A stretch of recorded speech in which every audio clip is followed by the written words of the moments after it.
चलिए आगे बढ़ते हैं। बस टेलीग्राम ग्रुप को ज्वाइन कर लीजिए, Telegram group Pradyuman sir _ text book. ये क्यूआर कोड भी अगर आप चाहें तो स्कैन करके भी कर सकते हैं, ठीक है। जिसने भी अभी तक ज्वाइन नहीं किया है वो इस क्यूआर कोड को स्कैन कर लीजिए, और ये सारी जो आपकी यूट्यूब क्लासेस होती है इसकी पीडीएफ, डिस्कशन, डाउट्स, अपने डाउट्स वगैरह भी यहाँ डाल सकते हैं। और डायरेक्ट इंटरेक्शन अगर आप मुझसे करना चाहें, कोई सवाल पूछना चाहें तो definitely all these facilities are available on the Telegram group. Okay, चलिए स्टार्ट करते हैं आज के टॉपिक को। आज जो है हम स्टार्ट कर रहे हैं सैमुअल पी हंटिंगटन से। Okay, everyone is ready? Okay, let's start now. So we are starting with the very famous thinker Samuel P Huntington. Okay, Samuel P Huntington के विचारों से स्टार्ट करेंगे, कुछ उनके बारे में महत्वपूर्ण जो उनके सिद्धांत है उनके स्टेटमेंट से स्टार्ट करते हैं। बहुत अच्छा स्टेटमेंट मुझे मिला उनका। क्या कहा है कि the West won the world not by superiority of ideas और वैल्यूज और religion, but rather by the superiority in applying organised violence. कितनी बड़ी बात कही है कि पश्चिम ने जो दुनिया पर शासन किया, वो क्या बोल रहे हैं कि पश्चिम ने दुनिया पर जो शासन किया वो उसकी क्वालिटी के चलते नहीं कि उसके पास बेहतर क्वालिटी थी, बेहतर वैल्यू थी। उन्होंने वायलेंस को, हिंसा को एक ऑर्गेनाइज्ड वे में अप्लाई किया। Okay, western often forget this fact. Okay, वो बोलते हैं कि पश्चिमी लोग अक्सर ये अपने आप को जब वो महान बोलते हैं ना कि पश्चिमी लोग महान है, तो वे भूल जाते हैं कि आपने क्या किया था, एक ऑर्गेनाइज्ड, एक व्यवस्थित हिंसा दुनिया के ऊपर, उसके द्वारा आपने दुनिया के ऊपर विजय पाई थी। असलियत में अंदर आपके अंदर टैलेंट है। एंड अगेन हंटिंगटन ने एक और बात बोला कि नॉन वेस्टर्न्स नेवर डू। जो गैर पश्चिमी है, जैसे कि भारत के लोग जो है, अफ्रीका के जो लोग हैं, साउथ अमेरिका के जो लोग हैं, उनको पता है कि इन लोगों ने हमारे साथ धोखा किया, और वो हमेशा याद रखते हैं कि जो साजिश हुई है उसको हमेशा याद रखा जाता है। चलिए, एक काफी अच्छा स्टेटमेंट है कि West won the world not by superiority of its ideas और वैल्यूज और religion, but rather then by the superiority in the applying organised violence. Okay, तो हंटिंगटन ने कहा कि जो पश्चिमी देश के लोग हैं वो इसलिए वो महान थे, या फिर उनके अंदर बेटर क्वालिटी थी, या फिर बेटर व्यवस्था थी, इसलिए उन्होंने दुनिया पर शासन नहीं किया, परंतु दुनिया पर शासन इसलिए किया बिकॉज उन्होंने एक ऑर्गेनाइज्ड मैनर में, एक स्ट्रक्चर्ड मैनर में, एक संगठित होकर हिंसा की दुनिया के ऊपर, और उस हिंसा के द्वारा जो है दुनिया पर कब्जा किया है। और वो बोलते हैं कि अक्सर पश्चिमी लोग ये भूल जाते हैं कि आप महान कैसे बने हैं, दूसरों पे अत्याचार करके, परंतु जो पूर्व के देश के लोग हैं वो ये नहीं भूल सकते। ठीक है, चलिए, काफी अच्छा स्टेटमेंट है। थोड़ी सी आप इंटेलेक्चुअलिटी को समझ सकते हैं हंटिंगटन की कि किस नजरिए से, एक अगेन न्यूट्रल थिंकर है। ओके, काइंड ऑफ आप ये नहीं बोल सकते कि he is supporting the developed countries और let's say he is opposing the under developed country और डेवलपिंग कंट्रीज। ओके, कि आप ये नहीं कह सकते कि सैमुअल पी हंटिंगटन जो है पश्चिमी देशों का समर्थन करते हैं और विकासशील देशों का विरोध करते हैं, इस प्रकार की बात नहीं है। उन्होंने एक निष्पक्ष विचारक के रूप में काफी अच्छा दर्शन अपना दिया है। ठीक है, नहीं भर सकते, सरीका नहीं भर सकते। ठीक है, वैसे आप सभी से छोटा सा रिक्वेस्ट है, आगे चलिए, मैं आगे बढ़ने से पहले बता ही देता हूं, बिकॉज मुझे पता है ये आरपीएससी की कल से जो भर्तियां आई है उसके बाद बहुत सारे लोगों के सवाल है, तो इस पर दोस्तों मैंने वीडियो बना दी है। बहुत जल्दी इस क्लास के बाद ही आपको कुछ इंपॉर्टेंट वीडियोस मिलना स्टार्ट हो जाएगा, उसमें सारी डिटेल्स आ जाएंगी। ठीक है, तो अभी आप सभी से थोड़ा रिक्वेस्ट है, जो भी महत्वपूर्ण जानकारी आपको आरपीएससी असिस्टेंट प्रोफेसर की वैकेंसी के बारे में चाहिए, वो सब आपको इसी चैनल पे मिल जाएगी। आप सब्सक्राइब बस कर लीजिए, आपको लगातार इंपॉर्टेंट वीडियोस मिलते जाएंगे। आने वाले वक्त में सैटरडे संडे को भी कुछ मैंने वीडियोस प्लान कर दिए हैं, जिसमें आपको आरपीएससी एग्जामिनेशन के बारे में सारी जो जानकारी है, प्रिपरेशन कैसे करना है, ये सब बातें भी बता दी जाएंगी। ठीक है, तो अभी बस क्लास को बीच में डिस्टर्ब मत कीजिएगा। ठीक है, आपसे ये रिक्वेस्ट है। Okay Sarika, fine. अभी नहीं भर सकते, एमए के बिना नहीं भर सकते यार, एमए तो कंप्लीट कर लो, नेट कंपलसरी है, एमए करना कंपलसरी है। ठीक है, फाइन, चलिए ओके, स्टार्ट करें। स्टेटमेंट हिंदी में समझ लीजिए, रटना नहीं है मदन, कोई आप इसको स्टेटमेंट को रटना नहीं है, समझ लीजिए कि उन्होंने क्या कहा है, बस वो समझ आपके पास रहेगी तो इनफ रहेगा। ठीक है, ओके, चलिए स्टार्ट करते हैं। अमेरिकन फिलोसफर है, मैं बता रहा हूं, सब कुछ धीरे धीरे बात करेंगे, आशीष टेंशन मत कीजिए। हाँ जी, सबसे पहले अमेरिका क्या है, अमेरिकन पॉलिटिकल साइंटिस्ट थे, अमेरिकी राजनीतिक वैज्ञानिक है, बॉर्न हुए हैं 1927 अमेरिका में ही। फेमस है किसके लिए, क्लैश ऑफ सिविलाइजेशन की थ्योरी के लिए। ओके, क्लैश ऑफ सिविलाइजेशन, सभ्यताओं का संघर्ष का जो सिद्धांत दिया है उसके लिए फेमस है, वो भी हम पढ़ेंगे। Expertise in the field of political development जो डायनामिक्स है कि विकास, राजनीतिक विकास के सिद्धांतों में भी उनका बहुत बड़ा योगदान है, और साथ साथ एक बहुत महत्वपूर्ण स्कॉलर रहे अंतरराष्ट्रीय व्यवस्था के। ठीक है, इंटरनेशनल रिलेशन को भी काफी अच्छे से समझा है, अंतरराष्ट्रीय संबंधों को, और साथ साथ राजनीतिक विकास जो एक अपनी स्ट्रीम है। ठीक है, जब हम कंपैरेटिव पॉलिटिक्स पढ़ते हैं, तुलनात्मक राजनीति, तो तुलनात्मक राजनीति के अंदर एक स्ट्रीम आती है पॉलिटिकल डेवलपमेंट, ओके, राजनीतिक विकास, उससे जुड़े हुए विचारक। इसमें बहुत सारे, जैसे कि बेसिकली आपका लूसियन पाई का नाम भी आपने सुना है, ठीक है, गैब्रियल आलमंड है, वो भी पॉलिटिकल डेवलपमेंट की स्टडी करते हैं, हंटिंगटन भी करते हैं। ऐसे बहुत सारे विचारक हैं जिन्होंने राजनीतिक विकास का एक स्ट्रक्चर्ड वे में अध्ययन किया कि राजनीतिक विकास असलियत में होता क्या है, किसी राजनीतिक व्यवस्थाओं का विकास कैसे होता है, ठीक है, तो उससे बिलोंग करने वाले विचारक हैं। नहीं, ऐसा नहीं है सोनाली, गलत इंफॉर्मेशन, 37, 63 नहीं, जेआरएफ 63, ये किसने बता दिया आपको, ठीक है। चलिए, अभी उस पर वैसे भी वो यूजीसी पे अप्लाई है कि नहीं है वो अलग बात है, वो उस पर हम बाद में बात करेंगे, ठीक है। वो जो अभी नोटिफिकेशन आया ना कि जेआरएफ का जो भत्ता है वो बढ़ गया है, वो बेसिकली अभी यूजीसी पे अप्लाई हुआ कि वो अभी क्लियरिटी नहीं है, वो बढ़ा जरूर है, बट अब वो जेआरएफ वाला जो है यूजीसी कैटेगरी पे अप्लाई होगा कि नहीं होगा, उस पर भी थोड़ा वक्त लगेगा। तो अभी पहले पढ़ाई कर ले, फिर उसके बाद डेफिनेटली आप जेआरएफ निकालेंगे, सब कुछ पता चल जाएगा, ठीक है। पहले जेआरएफ निकालिए, उसके बाद चिंता कीजिए कि जेआरएफ में कितना पैसा मिलेगा, ठीक है। चलिए, अब बात करते हैं महत्वपूर्ण किताबों की। हंटिंगटन की महत्वपूर्ण किताबें क्या क्या है? सबसे इंपॉर्टेंट, वैसे तो सोल्जर एंड स्टेट भी है, सबसे important political order in the changing society, multiple times already asked in the examination, okay. ये किताब कई बार अक्सर एग्जाम में आ चुकी है। क्रिटिक ऑफ मॉडर्नाइजेशन थ्योरी किया गया। देन थर्ड वेव, अगेन ये भी बहुत फेमस किताब है, इसके बारे में मैंने आपको अच्छे से पढ़ाया था। Third wave, democratisation the late 20th century, इसको हम बोलते हैं थ्योरी ऑफ डेमोक्रेटाइजेशन, लोकतंत्रीकरण का सिद्धांत, ठीक है। लोकतंत्रीकरण के सिद्धांत में मैंने एक क्लास भी ली है, आप सभी को मैं बता देता हूं, वैसे भी मैं जब पढ़ाऊंगा तो मैं समझा दूंगा उसके बारे में। पॉलिटिकल डेवलपमेंट, पॉलिटिकल डिके, ये भी एक अपने आप में बहुत बड़ा अध्ययन है जो कि हंटिंगटन का फेमस है। ये 3 किताबें, उसके अलावा clash of civilisation and the remaking of the world, ये 4 किताबें आपको हर कीमत में, ठीक है। These 4 books, okay, who are we, the challenge of the American nation, ये इंपॉर्टेंट नहीं है। ये 4 किताबें जो है, 1 2 3 4, political order in changing society, the third wave, political development, political decay and clash of civilisation, okay. ये 4 किताबें बहुत महत्वपूर्ण है। सवाल ये भी आ सकता है कि हंटिंगटन की इन किताबों को आप सीक्वेंस से जमाइए, बिकॉज ये काफी फेमस किताब है, ओके। सो यहां से क्रोनोलॉजी वाला क्वेश्चन आपको एग्जाम में देखने को मिल सकता है कि हंटिंगटन की निम्नलिखित किताबों को कालक्रम में जमाइए, तो इसके लिए तैयार रहिएगा, ठीक है, फाइन। हाँ जी, सीक्वेंस में याद करना, सारी नहीं, बस ये 4 किताबें, ठीक है। ऊपर वाले सोल्जर एंड स्टेट इंपॉर्टेंट नहीं है, हु आर वी, ये भी इंपॉर्टेंट नहीं है, ये बस इंपॉर्टेंट है, ये 4, political order in changing society, फिर उसके बाद थर्ड वेव। अगेन यहां पे ईयर्स याद नहीं रखने आपको, ईयर्स वगैरह इंपॉर्टेंट नहीं है, बस किताब के नाम इनफ रहेंगे। हाँ जी, बुक के अंदर का भी बात करते हैं, बुक के अंदर क्या क्या बातें कही वो भी हम डिस्कस करेंगे, ओके। चलिए, तो अब जरा हम समझते हैं कि पॉलिटिकल डेवलपमेंट, पॉलिटिकल डिके का पर्सपेक्टिव क्या है, हंटिंगटन का आइडिया समझते हैं, ठीक है। सबसे पहले उन्होंने एक ऐसे पब्लिश किया 1965 में, where he counter the argument of the modernisation thinker, okay.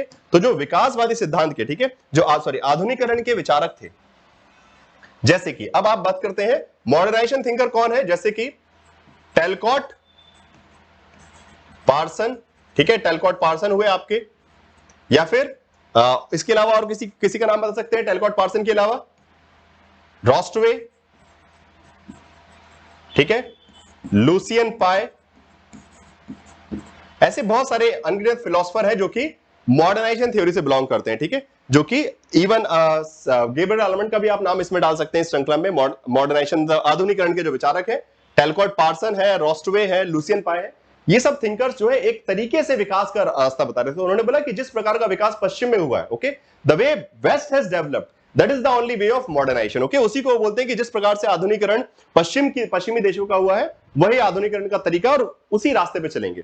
तो हंटिंगटन ने यहां पे बोला कि अच्छा, और इन्होंने एक बात और बोली कि जो आधुनिकरण की प्रक्रिया है वो रिवर्सिबल नहीं है, वो लगातार आगे बढ़ती जाएगी, ठीक है। तो हंटिंगटन ने बोला कि मॉडर्नाइजेशन थ्योरी को अगर हम समझें तो वो क्या कहती है कि सिर्फ विकास एक ही रास्ते पे चलता है, पलट के नहीं। मतलब अगर एक बार देश विकास होना स्टार्ट हुआ तो वो लगातार विकसित होते जाएगा, वो पीछे पलट के नहीं आएगा। मतलब अगर एक बार विकास के रास्ते पटरी पे आप चढ़ दिए या फिर ट्रेन पे चढ़ गए तो आप फिर गंतव्य पे पहुंचेंगे ही, बीच में पटरी से गिरेगी नहीं आपकी ट्रेन। ये कहना चाह रहे थे, मतलब जो मॉडर्नाइजेशन थिंकर थे, आधुनिकरण के विचारक, ये कहना चाहते थे कि विकास की प्रक्रिया एक बार अगर स्टार्ट हो गई तो वो हमेशा आगे ही बढ़ती है, पीछे लौट के नहीं आती। हंटिंगटन ने बोला कि ऐसा नहीं है, अगर पॉलिटिकल डेवलपमेंट होता है तो साथ साथ पॉलिटिकल डिके भी होता है, अगर राजनीतिक विकास दिख रहा है तो साथ साथ राजनीतिक क्षय भी हो सकता है। ये उन्होंने बहुत बड़ा एनालिसिस किया कि जरूरी नहीं कि हमेशा राजनीतिक विकास के रास्ते पे चले, बट कभी कभी ऐसा भी हो सकता है कि राजनीतिक विकास करते करते राजनीतिक क्षय हो रहा है। मतलब पहले पॉलिटिकल डेवलपमेंट मतलब आपके यहाँ सिस्टम सुधर रहा है, ठीक है, आपके यहाँ बेटर पॉलिटिकल सिस्टम क्रिएट हो रहा है, पर कभी कभी ऐसा होगा कि लोकतंत्र खतरे में आ जाएगा, ठीक है, पॉलिटिकल सिस्टम डिस्ट्रॉय हो जाएगा, एनार्की जैसी सिचुएशन आ जाएगी, ठीक है, रिवॉल्यूशन होने लगेंगे, तो ये सब पॉसिबल है, ठीक है। पॉलिटिकल डेवलपमेंट, पॉलिटिकल डिके, ये दोनों पैरेलली साथ साथ चलते हैं, and it is a part of the modernisation. Okay, so Huntington ने मॉडर्नाइजेशन का खंडन नहीं किया, वो खुद भी अपने आप को मॉडर्नाइजेशन थ्योरी से बिलोंग करवाते हैं, ठीक है।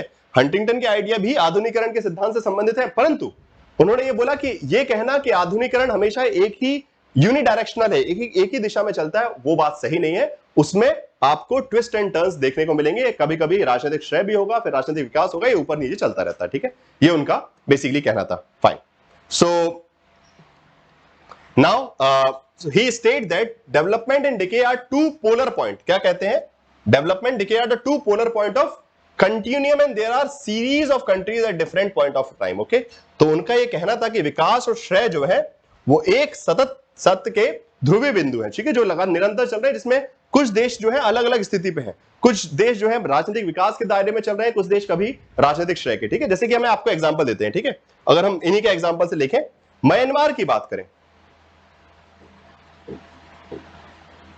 तो अगर हम पॉलिटिकल सिस्टम की बात करेंगे तो एक वक्त में हमने देखा कि अच्छा पॉलिटिकल डेवलपमेंट म्यांमार में हुआ, democratic system initially, okay, it was a democratic country, फिर बीच में क्या हो गया, वहां पे मिलिट्री डिक्टेटरशिप आ गई, फिर वहां पे धीरे से मेहनत करके वापस डेमोक्रेसी को लाया गया, ठीक है, फिर वहां पे डिक्टेटरशिप आ गई। सो इट्स नॉट लाइक कि they are always going in the path of political development. ऐसा नहीं कि जरूरी नहीं कि लगातार निरंतर राजनीतिक विकास के रास्ते पे चले। जैसे कि भारत की बात करें, भारत एक वक्त में लोकतांत्रिक देश, 20-25 साल तक तगड़ी डेमोक्रेसी चल रही है, ठीक है, फिर अचानक से इंदिरा गांधी को सदमा लगा, उन्होंने बोला कि नहीं इमरजेंसी लगाते हैं, ठीक है, सो राजनीतिक श्रेय हुआ, जो इमरजेंसी लग रहा था 2.5-3 साल तक भारत के देश में जो लोकतंत्र है वो खतरे में चला गया था। जैसे तैसे हमने उसको वहां से बचा के निकाला, अगर व्यवस्था खराब हो जाती तो शायद तक वो हम आज लोकतंत्र में नहीं रहते। आज ये जो क्लासेस आप देख रहे हैं, शायद तक ये नहीं होता, हम जिस प्रकार की बातें नहीं करते, कुछ और देश की दशा होती, but luckily we got back, okay, and again we started the political development. So ये दोनों चीजें होते रहती हैं, ये उनका बेसिकली कहने का मतलब था, ठीक है, बिल्कुल सही बात है। डिके का मतलब देखिए, अगर आप हिंदी मीडियम के बच्चे हैं तो आप हिंदी सीख लीजिए, अगर आप अंग्रेजी मीडियम के बच्चे तो अंग्रेजी सीख लीजिए, कोई एक चीज सीखिए, ठीक है। अब ये बीच वाला जो सिस्टम है ना, डिके मतलब श्रेय होना, किसी चीज की बर्बादी होना, ठीक है, हिंदी में लिखा तो है श्रेय होना, ठीक है। तो अब ये थोड़ी समस्या के वाले भानु, ठीक है, अगर हम हिंदी पढ़ रहे हैं तो हिंदी को अच्छे से सीखिए, अगर आप अंग्रेजी पढ़ रहे हैं तो अंग्रेजी को अच्छे से सीखिए, बीच में रहेंगे तो कहीं नहीं पहुंच पाएंगे, ठीक है। एक होता ना कि बीच की नाव में मत लड़िए, ठीक है, या तो अच्छे से हिंदी सीख लीजिए या तो अच्छे से अंग्रेजी, ठीक है, फाइन। जबकि हर चीज का मैंने हिंदी इंग्लिश लिखा, राजनीतिक डिके क्या लिखा तो है राजनीतिक श्रेय, ठीक है, पॉलिटिकल डिके, श्रेय मतलब व्यवस्थाएं खराब होना, राजनीतिक व्यवस्थाओं का बोल सकते हैं एक प्रकार से गिरावट आना, राजनीतिक व्यवस्थाओं में, संस्थाओं में कहीं ना कहीं वीकनेसेस आना, ठीक है, उसको हम श्रेय बोलते हैं। चलिए, ओके, चलिए भाई, सिमरन कुमारी को बता दीजिए कौन सी यूनिट चल रही है ये हम इंपॉर्टेंट पॉलिटिकल थिंकर डिस्कस करें, किसी एक स्पेसिफिक यूनिट नहीं, ये बहुत सारी यूनिट में, कंपैरेटिव पॉलिटिक्स में भी काम आ जाएंगे, यूनिट नंबर 4 में भी, यूनिट नंबर 1 में भी आ जाएंगे, अलग अलग जगह इनका उपयोग हो सकता है, ठीक है, किसी एक यूनिट के विचारक नहीं है ये।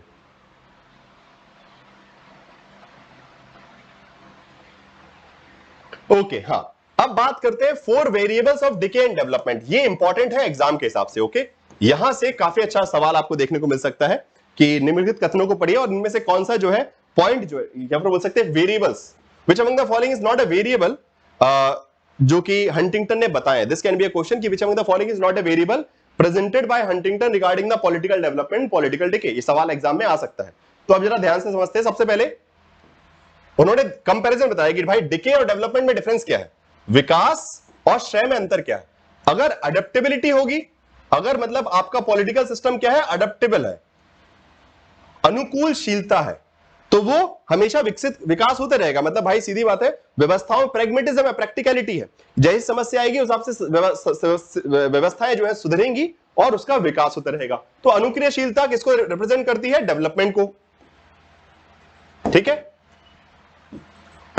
रिजिडिटी अगर होगी, अगर आपके पॉलिटिकल सिस्टम में रिजिडिटी है, वो कठोर है, वो बदलने को तैयार नहीं है, वो किसी विचारधारा पे अड़ा हुआ है, तो सीधी बात है आपका क्या होगा, डिके। अगर हम बात करते हैं कॉम्प्लेक्सिटी एंड सिंप्लिसिटी, ठीक है, कॉम्प्लेक्सिटी एंड सिंप्लिसिटी मतलब अगर पॉलिटिकल सिस्टम कॉम्प्लेक्स है, पॉलिटिकल सिस्टम कॉम्प्लेक्स है, डाइवर्स है, पॉलिटिकल पावर जो है डिस्ट्रीब्यूटेड डाइवर्स है, बहुत सारे इंस्टीट्यूशन है जो अलग अलग पावर को, सो प्रॉपर क्या, proper distribution of the function, काम का सही तरीके से बंटवारा अगर है, जैसे कि रिक्स को भी आपने पढ़ा होगा, ठीक है, जब हम रिक्स को पढ़ते हैं किस प्रकार का, उन्होंने रिक्स भी बेसिकली मॉडर्नाइजेशन थ्योरी से बिलोंग करते हैं, तो रिक्स का आइडिया हमने क्या पढ़ा, diffracted, prismatic and then fused. Riggs का मॉडल याद है ना, एफडब्ल्यू रिक्स का आइडिया क्या था, डिफ्रैक्टेड मॉडल, ठीक है, सॉरी बेसिकली उन्होंने बोला हाँ fused model, fused model, then उसके बाद सैटेलाइट बेसिकली आपका जो क्या बोलते हैं प्रिज्मेटिक मॉडल, और उसके बाद सबसे अच्छा डिफ्रैक्टेड, जितना ज्यादा काम का बंटवारा उतना बेटर, ठीक है। सो सिंप्लिसिटी अगर होगी तो भाई वहां पे डिके देखने को मिलेगा। ऑटोनॉमी एंड सबऑर्डिनेशन, ऑटोनॉमी मतलब अगर राजनीतिक व्यवस्था में संस्थाओं को उनकी स्वायत्ता दी है तो वो संस्थाएं जिम्मेदारी से काम करेंगे और राजनीतिक विकास करेंगे। Okay, for example election commission has given the autonomy, आपने चुनाव आयोग को स्वायत्ता दे दी, हमने कैग को, कंट्रोलर ऑडिटर जनरल को क्या दे दिया, लेख जो बेसिकली जो बेसिकली अधिकारी है उनको हमने शक्ति दे दी, तो उससे क्या वो जिम्मेदारी से ध्यान रखेंगे कि राजनीतिक व्यवस्थाएं बनी रहे, ठीक है। इलेक्शन कमीशन है, आरबीआई है, सो ऑटोनॉमी से क्या आता है, राजनीतिक विकास देखने को मिलेगा। वही सबऑर्डिनेशन अगर है तो डीके देखने को मिल सकता है, ठीक है। कोहेरेंस एंड यूनिटी, सो ये जो 4 पॉइंट्स है, ठीक है, 1 2 3 4, they will be the factors of development. ये 4 फैक्टर जो है, अनुकूलशीलता, बेसिकली यहां पे सरलता, सॉरी जटिलता, स्वायत्ता और सुसंगतता, एकता, तो अगर ये व्यवस्थाएं हैं तो क्या होगा, राजनीतिक विकास देखने को मिलेगा। अगर ये 4 चीजें हैं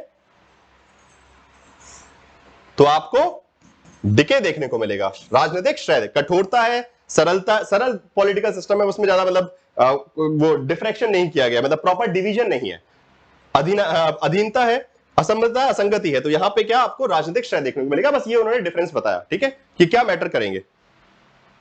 सिंप्लिसिटी का मतलब यह है कि अ political system which is very simplistic in manner, which is not, it means कि पॉलिटिकल पावर, यहां पे सिंप्लिसिटी वर्ड उपयोग करने का मतलब उनका यह है दांते कि जो डिवीजन ऑफ फंक्शंस है, ओके, जिसको हम बोलते हैं in a political system separation of power and institutionalisation,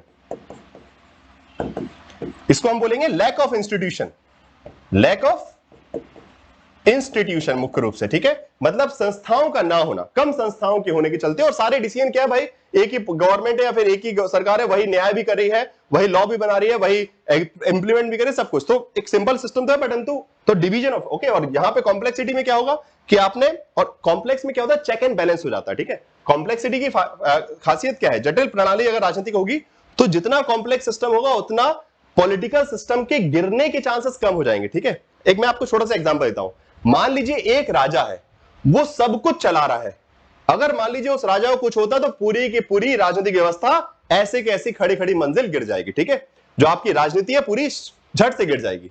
but वही अगर बहुत सारे व्यवस्था है, कॉम्प्लेक्सिटी, जैसे कि मैं आपको बताता हूं, हमारे यहाँ इकोनॉमिकल सिस्टम को कंट्रोल करने के लिए कितने सारे ऑर्गेनाइजेशन है, एक तरफ आरबीआई बैठा है, दूसरी तरफ सेबी बैठा है, इधर इलेक्शन कमीशन है, ऐसे बहुत सारे डिफरेंट डिफरेंट ऑर्गेनाइजेशन है जो अलग अलग चीजों के लिए रिस्पॉन्सिबल है, ठीक है।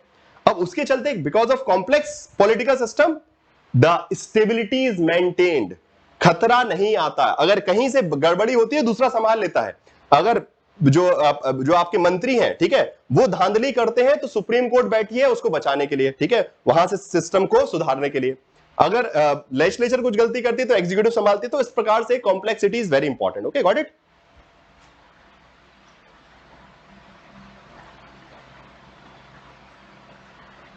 समझ में सचिन, अब वही समझा रहा था मैं, कॉम्प्लेक्सिटी समझ में आ गया।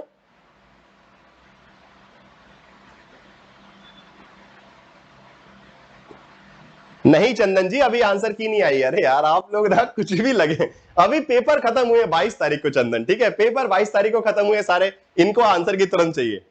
पेपर में इतना सिंसियरिटी काम किया, मैं पूछूंगा चंदन रिजल्ट क्या है, ठीक है, जितना ज्यादा आपको एक्साइटमेंट इतना आंसर कीगा। चलिए ओके, तो ये समझ में आ गया ये चारों points, 4 variables of decay and development, सबको क्लियर है, कहना क्या थम्स अप,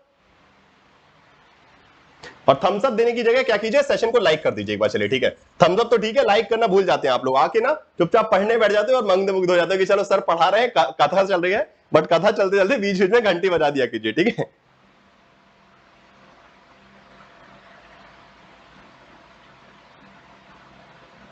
कोहेरेंस मतलब क्या है यहां पे कि जो पॉलिटिकल ऑर्गेनाइजेशंस है उनके बीच में एक हार्मनी है। इट मींस कि they are working in a cooperative manner instead of fighting with each other, there is a cooperation. Okay, संस्थाओं में आपस में एक दूसरे के साथ कोऑपरेशन है, they are connected with each other. Okay, मतलब पॉलिटिकल सिस्टम कोहेरेंट है, ये नहीं कि एक व्यवस्था कुछ और कह रही है, दूसरी व्यवस्था कुछ और कर रही है, सब यहां वहां भग रहे हैं। ठीक है, कोहेरेंस का मतलब क्या होता है कि different organisations although they have different duties but they are working in synergy for the country's development। देश के विकास के लिए सभी संगठन एक साथ मिलकर काम कर रहे हैं, सबके अलग अलग फंक्शंस है, बट ये नहीं कि एक आम बोल रहा है तो दूसरा अमरूद बोल रहा है। ठीक है, ये नहीं होना चाहिए। Got it?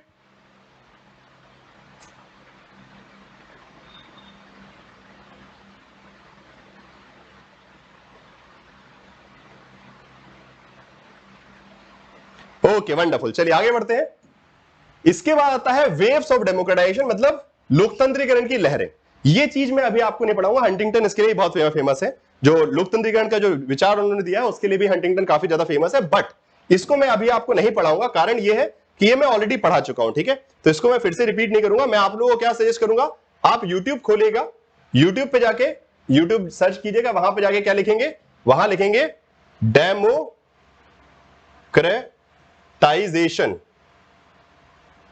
डेमोक्रेटाइजेशन लिखेंगे और मेरा नाम लिखेंगे प्रद्युमन, बस